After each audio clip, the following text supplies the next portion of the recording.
Charleston, South Carolina, practice with the law firm of Motley Rice. My law firm, along with my friend, co-counsel, the law firm of Rockstead and Dallas and Federico, are pleased to organize tonight's town hall, the fourth that we have done for this community. The timing of tonight's town hall is especially important. On Monday of this week, the Honorable Matthew J. Maddox, a federal judge in Baltimore, issued an order granting plaintiff's motion for leave to file a second amended complaint. And that document, which amends our factual allegations as well as the prayer for relief, was entered by the court the same day. As we will explain, this second amended complaint expands the class area geographically and increases the number of residents for whom we are attempting to seek relief. Tonight's town hall is also particularly timely because earlier this month, on Valentine's Day, something known as the International Agency for Research on Cancer, IARC, a part of the World Health Organization, published this 700-page manuscript. And this 700-page manuscript documents why the World Health Organization has declared that PFOA is carcinogenic to humans. We will talk tonight about some of the health effects associated with PFOA and other forever chemicals. We have prepared a brief yet informative presentation. We also have a microphone down here in front of the stage, and we will take questions at the end of our presentation. Our goal tonight is to answer as many questions as you all have, recognizing that there are time limits imposed on us by the school. If we can't get to every question tonight, we are happy to make ourselves available after tonight's town hall, either in person or virtually by Zoom or by telephone, or in any way that we need to in order to answer those questions. But we'll begin with the WMAR. I'm outside the Maryland Attorney General's office where in December he decided to file a federal lawsuit against W.L. Gore, also known as Gore-Tex. This comes on the back of a 2-year-long class action lawsuit filed by people living around the company's Cherry Hill facility in Elkton, Maryland. The state of Maryland and over 4,000 current and former Elkton residents are suing W.L. Gore, alleging the company knew how toxic the chemicals were and continued contaminating the area for nearly 50 years. W.L. Gore has been involved in what is, we believe, is very harmful conduct towards Marylanders. Philip Federico represents the class action plaintiffs. It came from really two sources. Primarily, it came from their stacks. And then it would come out the stacks and then down onto the surface of the ground where it would seep into the soil and then into the groundwater. But there were some discharges of significance throughout the years as well, directly into the groundwater. The company says they found out about the contamination 2 years ago and since then have worked with the state testing well water. You can't really escape it just by getting your own water filter because anywhere you go is going to be using that water. 28-year-old Daniel Martin's lawyers plan to prove in court the people of Elkton lived with contaminated well water and a host of health concerns, including cancer. I think a lot of people are obviously upset. There's people that have gotten, sick and things like that, and they're wondering, is this the cause of why we got sick? Including myself, obviously. Maryland's Attorney General and Federico say they plan to prove that W.L. Gore knew the chemicals were toxic. We're going to show during the course of this litigation the evidence that supports our factual allegations that they knew. And court documents filed by Maryland's Attorney General allege the same, saying, upon information and belief, they knew that APFO is non-biodegradable and toxic, and thus would merely flow unaffected through the city's wastewater treatment plant and be discharged to the receiving stream at a very high concentration. Gore-Tex denies the allegations filed by Maryland's Attorney General, saying, quote, W.L. Gore & Associates denies the allegations to the complaint and is surprised by the Maryland Attorney General's decision to initiate legal action, particularly in light of our proactive and intensive engagement with state regulators over the past 2 years. Somebody else didn't do this. They did it. They know they did it. The state of Maryland knows they did it. Everybody knows they did it. It's not something that's really subject to much debate. In Baltimore, Linnea Hoover, WMAR2 News. I know when we first came to Elkton and did a town hall about 2 years ago, there were a lot of people who had never heard of PFAS or PFAS. PFAS are per- and polyfluoroalkyl substances. The two most common types of PFAS are PFOA and PFOS. The salt form of PFOA is known as APFO. All of these PFAS chemicals are man-made. They're synthetic. They don't occur naturally in nature. They are resistant to heat, oil, and water, and have a number of industrial properties. WL4 used PFAS-containing products to manufacture their materials. Both materials that they would end up selling directly, as well as materials that they would sell to others. These forever chemicals have that moniker because of their environmental persistence, meaning that they do not biodegrade. They also can bioaccumulate within the human body, meaning that once they are present in the body, they are not going to leave. These chemicals are highly toxic, and as I said earlier, the international community has determined they cause cancer. Now, this graphic really explains the heart of our case. You can have a manufacturing facility that is using these forever chemicals as part of their manufacturing processes, and they vent certain process material to the air without pollution controls. And our allegations in the complaint are that WL Gore and Associates did just that. When that particulate makes its way into the atmosphere, it can come down to the earth, both in the form of dry deposition as well as falling with precipitation. And when that is coming down to the earth, it can contaminate soil and then get into the underlying groundwater. It can also impact surface water and thus have an effect on farms, agricultural lands, as well as residential homes. A number of regulatory actions have been taken in recent years to address the harm that these forever chemicals pose. My co-counsel, Kathy Kramer, is going to come to the microphone. Thank you, David. I'm going to get close to the microphone so that you all can hear me. So there have been several regulatory actions that have taken place over the most recent years. I recognize some of your faces from when you came to the first town hall that our law firms collectively held in 2023. And at that time, we had two numbers to put in front of you. We had the 2016 lifetime HAL, and HAL stands for Health Advisory Limit, of 70 parts per trillion that had been updated in June of 2022 to what was known as an interim health advisory limit of 0.004 parts per trillion. This is a very, very small measurement of this contaminant. So these goals, these health advisory limits, were not a regulatory requirement at this time. This was to say, if you consumed this amount, it had to be under what that number was in order for you to have safe consumption of water. So if that amount was in your water or less, then that would be considered a safe consumption of water at that time period. Last year, in April of 2024, there was a regulatory limit imposed. And this is not the same thing as a health advisory limit. This regulatory limit for drinking water is 4 parts per trillion. That's still a very small amount. But it's not because it's a safe limit. What is safe, what has been deemed to be safe, and what the maximum contaminant level goal right now is through the EPA is 0. 0 is the maximum contaminant level goal. This regulatory limit of 4 parts per trillion is because that is what the government believes water providers in this country can reasonably obtain, and what laboratories in this country can reasonably test to with some consistency.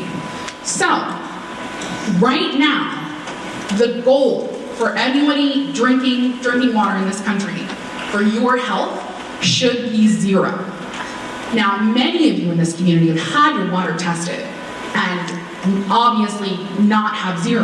But so many of you have over 4 parts per trillion, significantly over 4 parts per trillion in your drinking water. Why is the goal 0? When I was talking about how small 4 parts per trillion is, and this, remember, this is the regulatory standard, not the goal of 0, but 1 drop in 5 Olympic-sized swimming pools is what the regulatory standard is. So this chemical, this PFOA, is considered to be so hazardous that more than 1 drop in 5 Olympic-sized swimming pools is beyond what the regulations currently allow. So, how does this affect your health? Because, of course, these health advisory limits are set on the effects that have been established and have been studied to your health. David came up and showed you that 700-page document from IARC demonstrating all the research that's been done, and it's been building over time. But the things that can happen to you if you drink contaminated water include what's up on this screen here. There are cancers. The most prominent of the cancers that can be caused by this include kidney, testicular, breast cancer. You could develop thyroid disease, ulcerative colitis. There are reproductive and fertility issues. These include pregnancy hypertension, preeclampsia, issues with fertility. There is known liver toxicity for consuming water that is contaminated with this. Increased cholesterol levels, hypertension, and developmental delays. And in fact, when that health advisory limit, that interim health advisory limit of 0.004 parts per trillion was established, it was specifically stated that that was developed with children in mind. Because children, this bioaccumulates, as David said, in your bloodstream over time. So if you drink this year after year after year and you are a child, by the time that you are growing up, you are going to have a significant amount that has accumulated in your blood. And it has been demonstrated to have developmental effects in children, as well as decreased immune response. So one of the most important things that we are trying to accomplish with this lawsuit is achieving medical monitoring for this community. That is, you're going to hear about many things tonight that are really important for all of you in this community to get. But this is one of our primary goals. Because people who have consumed water at the contaminated levels need medical monitoring. And this sort of medical monitoring that I'm talking about involves doctors and experts coming together, getting a list of potential diseases and cancers that a person is more likely to get because of their exposure to this, and then coming up with a program of how often people should be screened in order to make sure that those are caught before they get worse.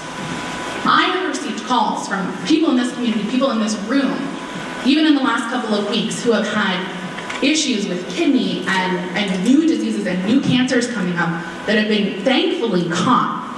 But we want, if anybody in this room who develops something like that, to have it caught in time, because a lot of times it's not.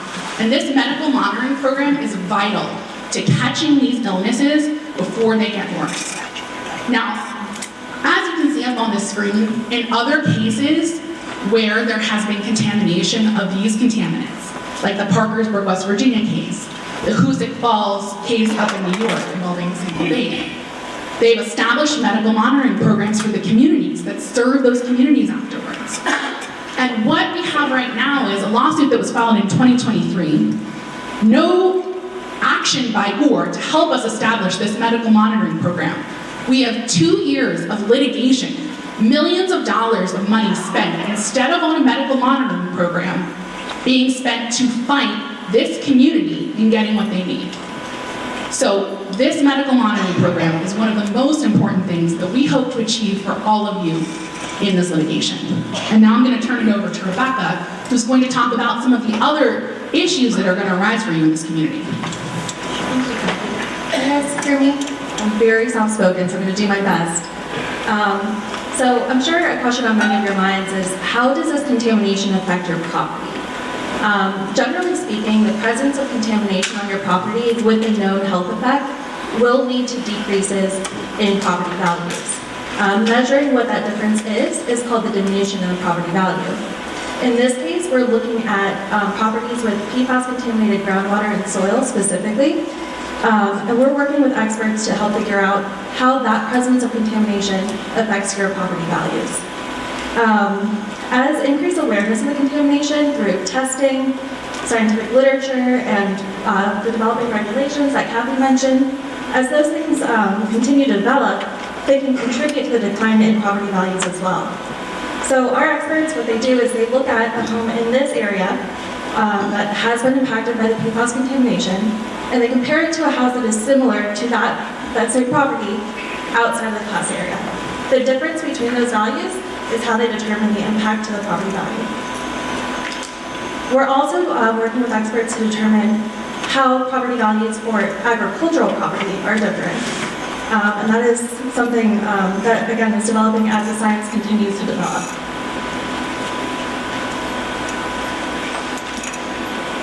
One thing to remember as well with property values is that as remediation occurs, that will impact the property value as well. One of the goals of remediation is to completely fix the problem, remove the contamination from the property in the first place. We're also working with experts to help figure out the best ways to do that in this case. Ultimately, the goal is to eliminate the source of PFAS, which means getting it out of the groundwater and getting it out of the soil so it's no longer posing a threat to you and your homes. Certain ways our experts have identified so far on how we can help do that is expanding the municipal water. Not every home is going to be able to connect to the municipal water, so where it's not feasible or it's not practical, we're also looking at whole house filtration systems to help remove those contaminants before they reach your water supply. We're also investigating long-term remediation using pump and treat options. This is a system where the contaminated water is removed out of the groundwater, it's treated to remove the PFAS, and it's re-injected into the groundwater. So ultimately what is being brought up through the well system is clean water. Specific to agricultural properties, we're also looking for treatment systems for irrigation wells. But ultimately, the goal of all of this is to protect the human health and protect future generations, like the children that Kathy was talking about, from being exposed to these growing quantities of contaminants in the groundwater. With those goals in mind, I'm going to pass this over to Chase Brockstead to talk about why we're here today. Thank you, Rebecca. My name is Chase Brockstead. Got into a little bit of a cold, but no one is accusing me of being quiet, so hopefully you all can hear me.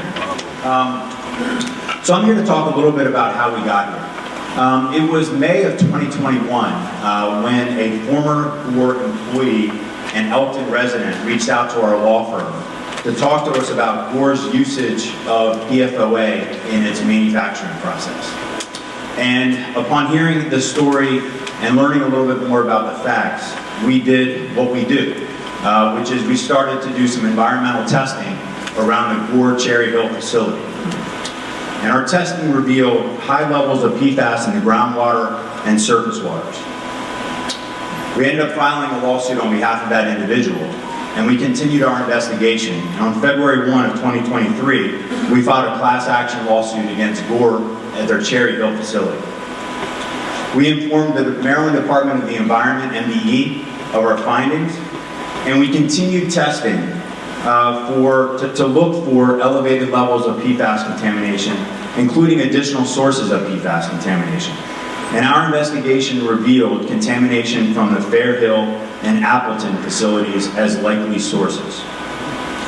As a result of these findings, we expanded the class action lawsuit to include those two facilities. That's something that David held up tonight, our amended complaint. And the court they agreed with us, they allowed us to amend the complaint, and it was entered on the docket. On December 9, 2024, just a couple of months ago, we filed a separate lawsuit against Gore for violating the federal provisions of the Resource Conservation and Recovery Act. That's something known as RCRA. RCRA is a little bit different than the class action lawsuit. It is actually a citizen suit based on a federal act. And it can be against any person or company who has contributed to the past or present of hazardous waste, the handling of hazardous waste which may present an imminent and substantial endangerment to the health or the environment. So what we did was, in addition to the individual lawsuit on behalf of the former Gore employee and Elkton resident, in addition to our class action lawsuit on behalf of all of the residents in the community that have been impacted, we're continuing to find out new information and explore ways to hold Gore accountable for what is going on. And that latest is our RCRA complaint. A week after we filed that complaint, and you heard about it tonight in the news story, the state of Maryland filed a lawsuit against Gore, asserting claims under state and federal law. That case differs, but it's something that's very helpful with regard to our cases that we have been pursuing. So we've been at this for a while. As I mentioned, the former Gore employee reached out to us in I think it was May of 2021. And in that time period, our team has worked over 10,000 hours on those two cases, the Sutton case and the Wolf case, which is the class action case. And obviously now we're continuing our work with the RCRA case as well. We reviewed over 250,000 pages of documents. We've consulted with over 30 experts from various specialties. We've taken more than 150 water samples from both the groundwater and the surface water. We've conducted more than 70 depositions of Gore employees, former employees, and experts. And we've also conducted, along with our experts, an inspection of the Cherry Hill facility. And based on that investigation, which is continuing, and our litigation will continue until it's time to reach a resolution in this case. But our evidence will show the relationship between PFOA and APFO, a subset of the PFAS forever chemicals. And that by the early 1990s, Gore knew that the products it was using in the manufacturing process were harmful to people, harmful to the environment. And despite this knowledge, they continued to use PFAS as part of their manufacturing process. And in doing so, they were discharging these toxins above the state regulatory limits. We are confident that that's what the evidence is going to show. That's the case that we have built and will continue to build until we reach a resolution. And at this time, I'd like to turn it over to my partner, Phil Federico, who's going to talk a little bit about the area of contamination. So in these environmental cases, probably the most important thing for us when we investigate a case is to determine the area of contamination. And the reason that's so important is this case is really about people like each one of you. And you all want to know, am I safe or am I not safe? Because frankly, the two most important things we have on this earth are water and clean air. We're polluted both of those things in this community. So when we started investigating the case, we started at the source. The way it works is we start with a small circle, okay, and we test the wells. And if they test positive, we grow that circle. And we grow it. And we grow it until we get clean water. It's not rocket science, okay? That's how it's done. Now you will see this is not a perfect circle. We start with a perfect circle, but we work with environmental engineers and hydrogeologists.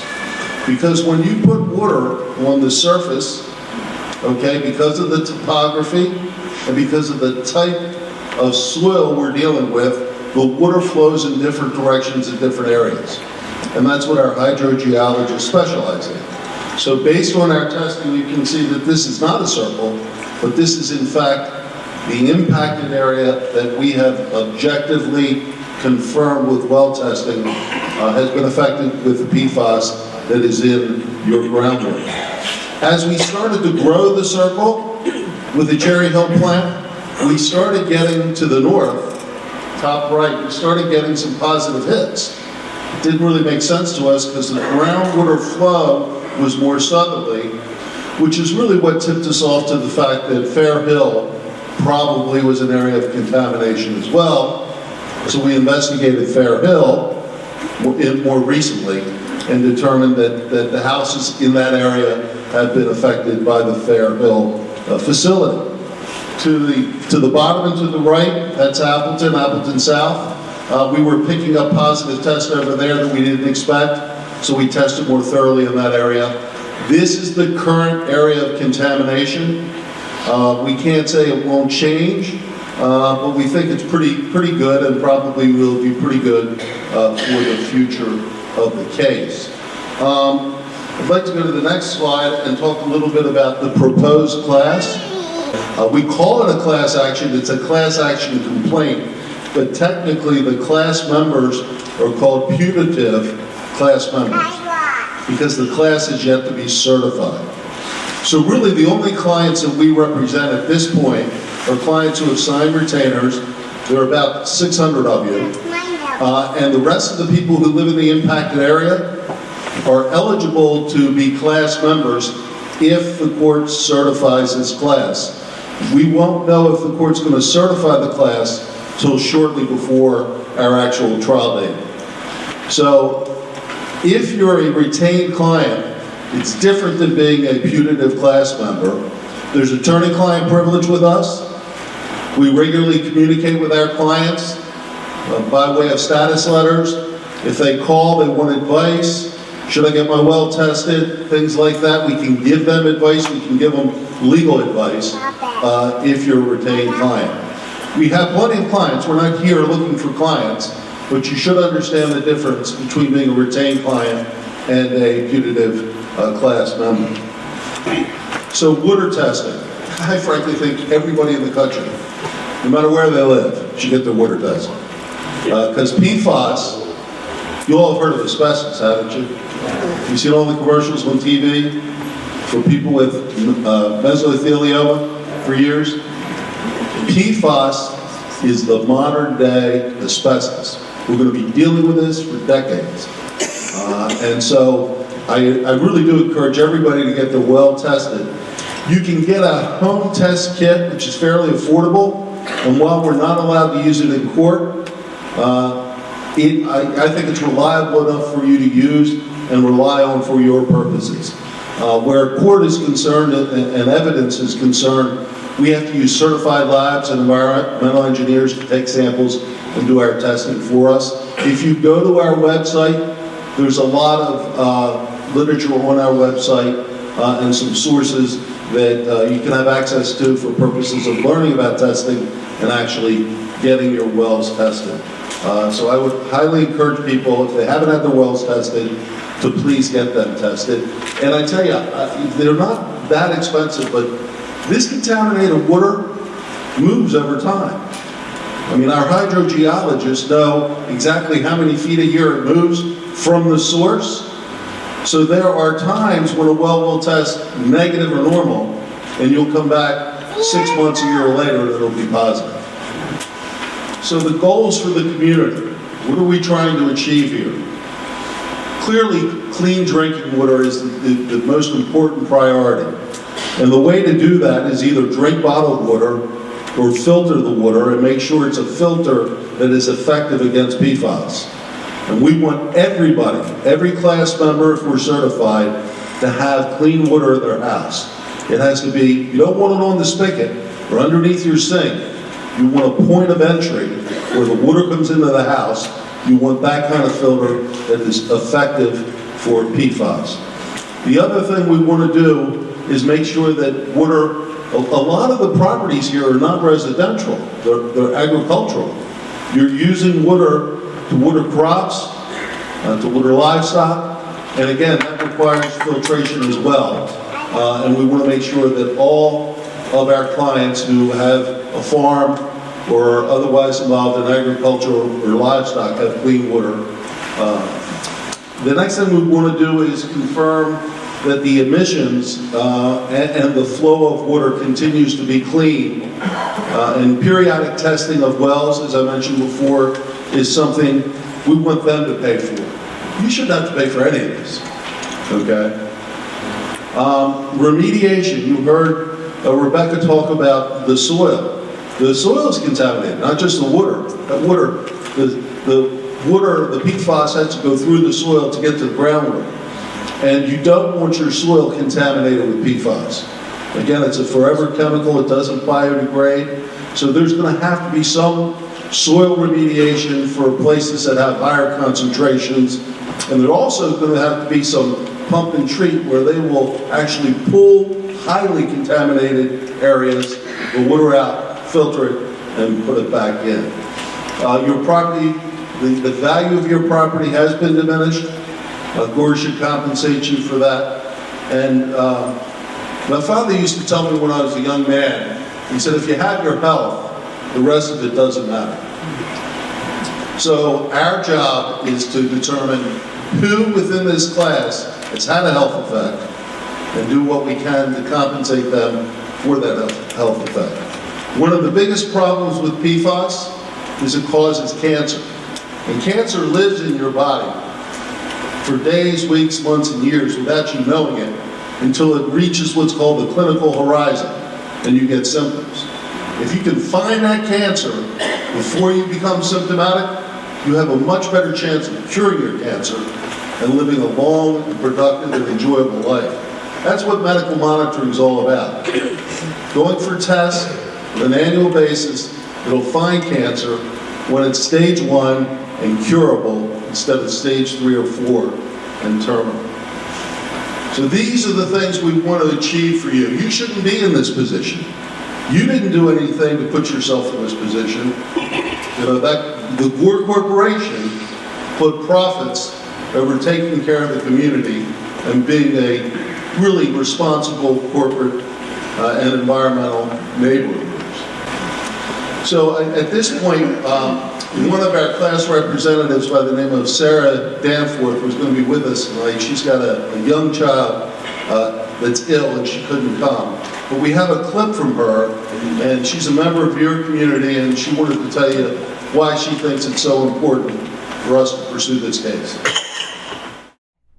My name is Sarah Danforth. I live with my husband and our 2 young kids, and then probably one of the fan favorites in the house, our dog Tito. My name is Trig Danforth. Played sports all my life. Focused on baseball and basketball in high school. Ended up playing baseball at Yale. Was fortunate enough to get drafted by the Boston Red Sox in 2010 and spent almost 2 years with the Red Sox organization. I was born Newark, Delaware. We moved out to the Fairhill area and lived there since 1989. I lived a mile from Cherry Hill. I went to the elementary school, Kenmore, next to it. I went to Cherry Hill, which was next to it. The elementary and middle school both had water fountains. So my family's house was on well water my whole life. Drank the water, bathed in the water, cooked the water. We had a pool in the backyard, so was in the pool. We met playing kickball in Baltimore. Sarah and I started talking right after that game. Our first date was a week later. And we had an instant connection, and we started dating immediately after the first game. Our first date, we spent most of our date looking through our college stats, and come to find out that she hit more home runs in college than I did. So I knew I'd found quite the specimen. We were getting married in September, and there was a couple times where I had went to the bathroom and it looked really dark in the toilet. I just kind of ignored it. I'm like, this can't be blood. And then it was that fall that it happened again at the house. It was clearly that it was blood. This doesn't make any sense. There's something more serious. So I got the appointment and I went up to the doctor. She actually did a urine test and she said, yes, there is blood in your urine. Let's do some additional work. So we finally got the results, and I'll never forget too, I was at work, I got the call from the doctor and he said, it's cancer. We're gonna need to get it removed. So had the surgery. You could barely walk. You could not lay down. It was just a lot of pain. I was going up to see the doctor every 6 months. We do cystoscopy, it's called. They go and examine your bladder. Not the most pleasant experience, but I still do the CT scans and the MRIs every year. And then my brother, he sent me a text from the Baltimore Sun. It was this article. It was talking about part of this class action lawsuit against Gore for well water being contaminated. As I started reading through the article, it explained everything of why I was always wondering why I might have gotten this. It all just started to make sense of how this could have happened to me.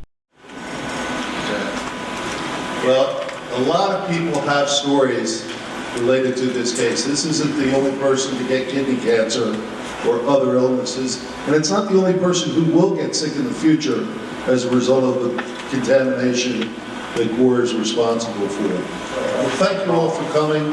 Again, this is our contact information. If you need us for any reason, please call